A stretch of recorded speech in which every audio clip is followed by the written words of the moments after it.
So are you destroying your expensive on-demand water heater without even knowing it? Chances are yes.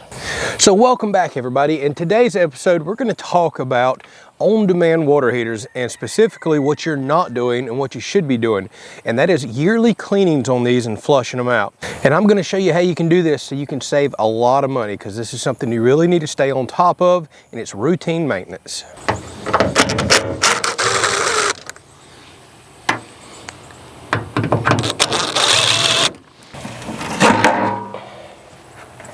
All right, so let's take a look at the inner workings of a on-demand water heater. By the way, this one runs on propane or natural gas. This is a propane model, so they're gonna look similar to this. You can also get electric models that'll run off of 240 volts. But what we're most concerned with is all this copper that is inside of these units. So you have copper pipes that carry your water in and out of this unit, as well as, if you look inside here, you have a copper coil right here. Copper is very good at heat transfer. So in this chamber, this is a burn chamber where we burn propane. It goes across the copper coil that is circulating water through, and that's how you get your hot water in the house. Works the same way with natural gas, and it just uses an electric heating element on the electronic models.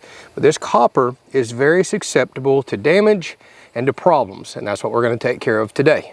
So now that you see how the inside works, it's basically just a series of copper coils. Then you have all your electronics that controls, well, the firing of the unit, temperature control, everything else. But we're more concerned about that copper because it's very susceptible to corroding and pinhole leaks. So today we're going to talk about flushing your unit out. This is something you should do at least once a year. And if you're on well water like us, where we're pumping straight out of the grounds, you should do it probably more often than that.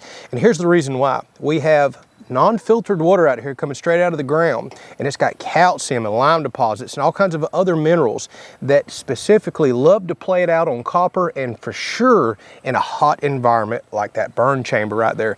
The hotter it is, the more that stuff, the more the minerals want to play it out and actually attach themselves to that copper, corroding it, wearing it thin, and eventually causing pinhole leaks. And I can tell you, you're out at the point with these units right here, once you develop a leak in that copper coil, you might as well throw the whole unit away. You're just about money ahead buying you an entirely new unit. I've had this happen before with an older unit, and I'll be honest with you, I just didn't really know about staying on top of flushing them out back then, but I got quite a few years of service out of it. So it's a really quick and easy process. All it requires is a small pump. I'll put some links down in the description where I bought mine off of Amazon. You can get them really affordable, but I can assure you, what I'm going to show you today that I bought and paid for is only a fraction of the cost of getting someone to come out here. It's about an hour-long process for the flush. Just think about this. If you call a plumber out here, or if you call the gas company, a lot of times they have service techs, they'll gladly send somebody out. But you're going to pay, well, probably 1 man-hour to come out. You're going to pay that man-hour for somebody to sit here and monitor the flush, and then you're going to pay that other man-hour for the person to go back, plus, well, fees, equipment, everything else that they bring out here. It can become costly quickly, and you can do this, honestly, once you get the original pump, for just a few dollars a year. So as I'm sitting here editing today's video that you're watching right now, I thought I would take a moment and talk about today's video sponsor. I've partnered with Mint Mobile. Now, you've probably already seen and heard of Mint Mobile. They have those funny ads with Ryan Reynolds in it.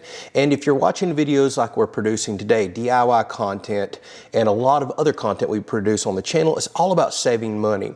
And one way that Tiffany and I love saving money, we're always telling friends about this, we made the big switch from the national carriers years ago, is to go with plans like what Mint Mobile is offering. They're on the nation's largest 5G network, so you get excellent coverage. And look at these prices right here. $15 a month for truly unlimited.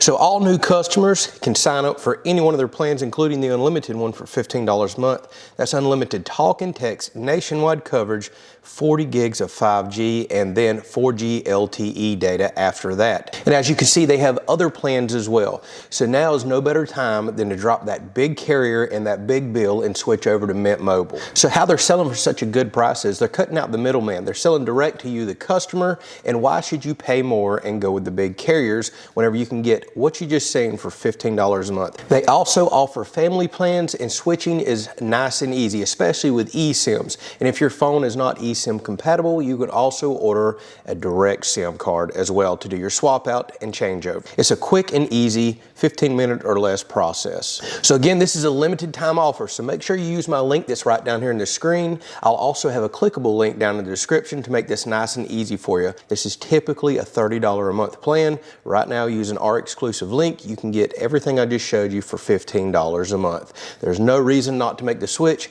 and save that money. Speaking of, if you've already made the switch and you're currently using Mint Mobile, drop a comment down there. I'd love to hear about it. So thank you so much, Mint Mobile, for partnering with us for today's video. Now let's get back to the content and show you other ways that you can continue to save money. So we need to have a quick discussion about this valve set on the bottom. This is a flushing valve set, and it's going to be required in order to do this process. A lot of water heaters now automatically come with this valve set. Otherwise, you can purchase this straight off of Amazon. I'll also put a link in the description, but it is going to require you to tap into your plumbing. So down here we have cold water coming in, we have hot water going back out into the house. Often you'll see these set up inside. We're down here in the south where freezing isn't as much of a concern, so it's very common to see units on the outside of a house. But essentially what this valve set allows us to do is cut the hot water off going inside the house, cut the cold water off that is coming from our pump and well, and then you can see now we have hookups right here. This is your standard garden hose thread hookups. And there's little valves that we can open and close right here. This is going to allow us to flush inside the unit, go all the way through that copper coil up here, and come back down out this other cap, right down into a bucket that we're about to have here. So the solution that we're going to flush through this valve set and ultimately through the unit itself is typical white distilled vinegar. Vinegar is excellent for cleaning, and it's really good at dissolving minerals, and it's safe on your system. Not to mention, it's not a toxic chemical, so if there's some left over in here, by the time you flush it through to your house, to your shower, or somewhere else, vinegar is nice and safe. We eat it, we drink it all the time. It's perfectly fine to use. You wouldn't want to use a harsh chemical in any of this, and it could wind up inside your indoor plumbing. So stick with vinegar itself. Now, because we're using over-the-counter store-bought vinegar that you can get for cooking and other recipes, it's relatively diluted and weak. That's why we want to sit here and flush this unit out for about an hour. Okay, so here is the issue that we're going to have. The threads on the valves for the valve set are the identical same male threads that's on the pump down here. So long story, what that means is this is the end I need on both ends of my hose. But we've got female over here, male over here. We can't thread this on to the male threads that's over there, unless you make up an adapter like this. I'm sure somebody already builds this, but I ordered a pipe thread to a 3/4 garden hose adapter and just stuck me a pipe nipple in between, and now you can see I'm threaded on both ends for female. I use this for pressure testing my plumbing whenever I was doing, plumbing pressure tests whenever we built the house. I think I got these on Amazon, I think. If I did, I'll put a link down in the description for these as well. All right, so on your hot water side, this is typically your water flow output side. Things flow in from the cold water supply, makes hot water on the inside, flows out to your house. So I'm gonna let this be the drain side back down into this tub that I have. Typically I'd use a bucket, but I'm going with this smaller white tub so we can see what comes out. I want to see if there's much mineral and deposit buildup in here, and white's easy to show up on camera. Coming out the top side of this pump, again, links in the description if you want to check it out. It's already got garden hose threads. That's one reason I really like this pump. You can also use even a little small aquarium pump, but you're just going to have to adapt all the fittings yourself.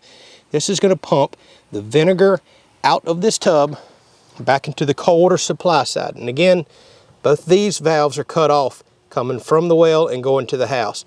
I'm just wanting to go in here. I got this valve right here open, and I'm wanting to go through the unit, come out here, and we're just going to make a continuous loop, and it's going to keep putting the vinegar back in here, pumping it back through here, trying to dissolve those minerals. And like I said, we're going to let this happen for about an hour. So I don't want this pump to suck air, so I'm going to fill this all the way up to the top.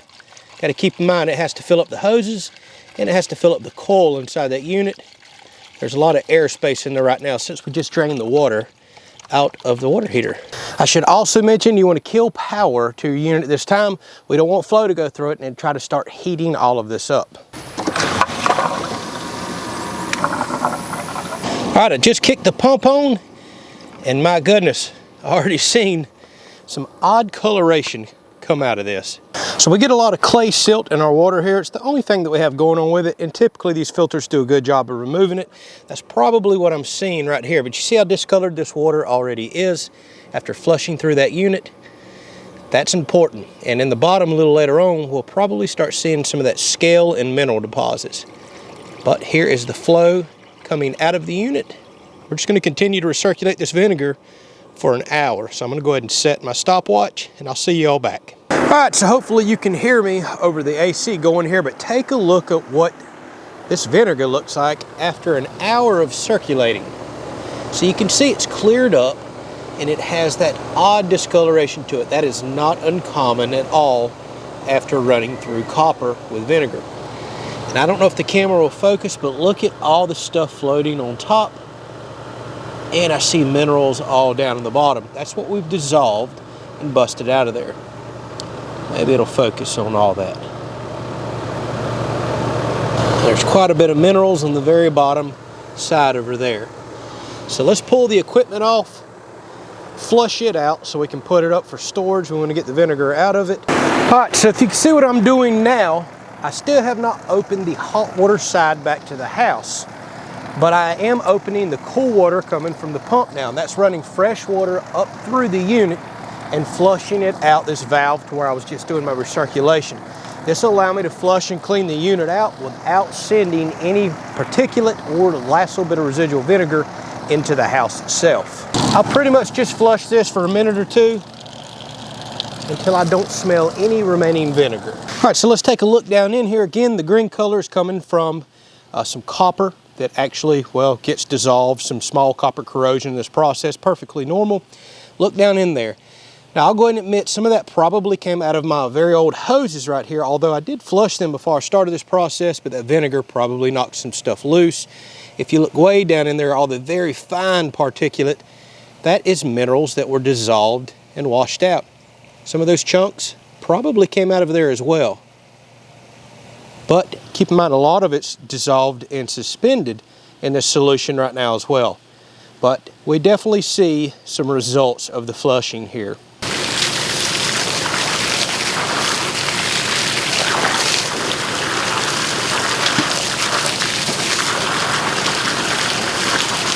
All right, well, that's the process. Very simple and easy. A few dollars in vinegar. Yes, a one-time purchase of a pump, but everything I did today is still a fraction of the cost of getting someone out here to do this for you.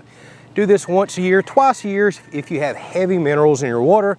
Probably smarter for us to do that here, being that we pump straight out of the ground, and I know we have tons of minerals in our water. This will extend the life of your water heater, the coils specifically, and just make it run better overall. If you're noticing any major reduction in your flow and your heating, chances are you're scaled up very bad inside of your unit. You may want to do this, and you may want to flush it out several times or for several hours, depending on what you see whenever it comes out. Hopefully this video was helpful. We'll catch you on the next one. Thanks for watching.